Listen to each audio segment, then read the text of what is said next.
ทางไปรษณีย์แต่ว่าถ้าไผบ่ฟังเนาะไปเอาที่วิทยาลัยส่งในวันที่8เดือนกุมภาพันธ์78อาตมาอยู่เนอะเอาศรัทธาญาติโยม0808844173โอ้ออกอากาศอยู่จ้าลำปางได้ยินก็จ้าได้ยินแล้วกา โทรมาโอกันได้เนาะกะเดียวไผจะตามไปฟังแหมติเชียงใหม่เนอะโอ้นี่เชียงใหม่มาแล้วหลวงตาถวายความเคารพครับหลวงตากฤษครับอาจารย์ครับโอ้หายไปแล้วเบื่อเลยยังเลยเนี่ยอาจารย์ โอ้คิดถึงสาธุครับจริงนะอาจารย์อู้ไม่เหมือนธรรมดาเขาอู้กันนะโอ้สาธุครับโอ้โชคดีปีใหม่เนอะครับผมมาตรการครับสาธุครับหลวงตา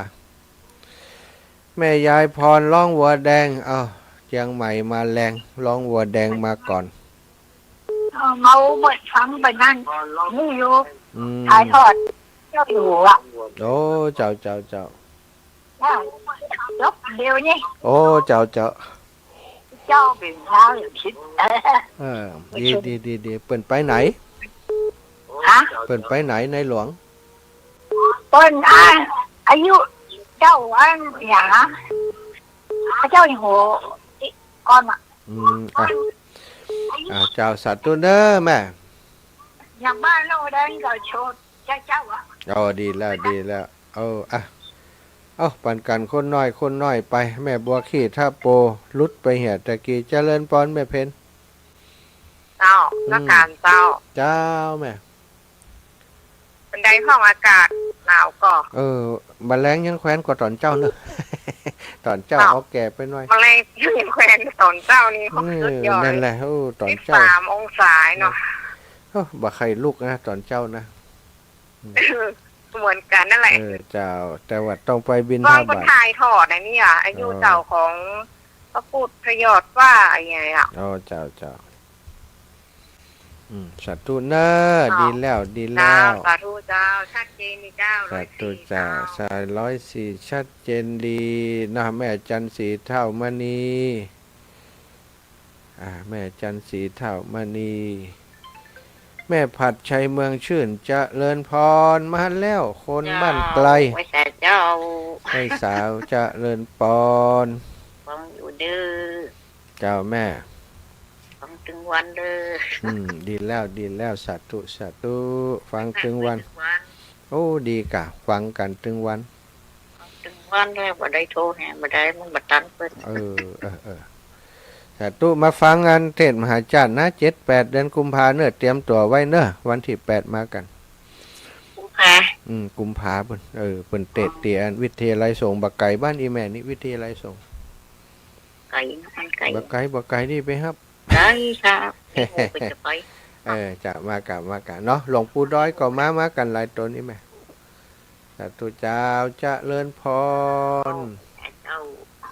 แม่ผัดชัยเมืองชื่นนะแม่เพ็ญณลำพูนแม่ผัดชัยเมืองชื่นแม่จันศรีสุขาแจงหัวลินเนาะสาธุขอบคุณหลายๆเน้ออีแม่ขอบคุณนัก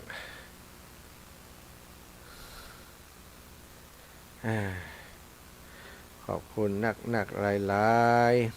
ๆขอบคุณมากมายเลยเน้อช่วยกันเนาะศรัทธา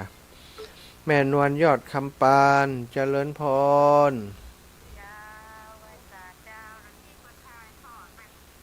ขอเนาะเจ้าเสียงบ่มีกล้องคนถ่ายทอดจบแม่เปิดสดออกมาเลยสดมาเลยสดตัดมาเลยบ่ได้ยินตอนแรกตอนเข้าสักคำสดตัดมารุนเนาะจังมันเจ้าสัตว์ตุเนอโยมแม่ขอบคุณจ้าจ้าสัตว์ตุจ้าแม่น้อยบัวไข่ว่ายังไงเด็กหญิงบัวไข่มาสักการเจ้าบ้านหนาว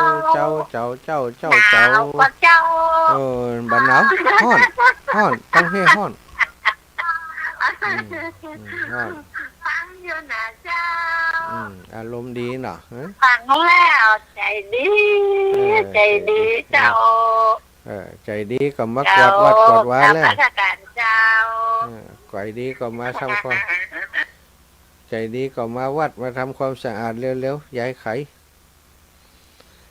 ขอบคุณศรัทธาญาติโยมเด้อติดตามรับฟังก็ใจอีกก่อนนะก็เดี๋ยวจะเตรียมตัวเข้ารายการในชั่วโมงต่อไปมาแหมสายละโยมแม่ได้เอาปฏิทินไปฝากที่วัดบ้านฝ่อนแล้วเด้อ ฝากเลยล่ะเจ้า เจ้าแม่ลุนเตยา เจ้า เจ้าตีรถลูกเพพไปเอาไปฝากกว่าเปิ่นได้สาธุเนอบุญรักษาเจ้าแม่ลุนเตยาหาดผู้ได้ใครได้ปฏิทินแหม3 แผ่นอีหรอ 3 เล่มเอาละเนอศรัทธาชั่วโมงนี้อาตมาขออนุญาตพักกรรมเดี๋ยวจะเข้ารายการไปเชียงใหม่จะประสานงานกันตังปุ่นอยู่สำหรับวันนี้ก็ขอความสัสดีจงบังเกิดมีแก่ศรัทธาสาธุชนคนดีทุกคนทุกท่านอยู่ดีมีสุขอายุมันขวัญยืนเนิดจัตตารโอธรรมาวัฏันติอายุวันโนสุขังพะลังเจริญปอนแม่ได้แล้วคือเบิกไปส่ง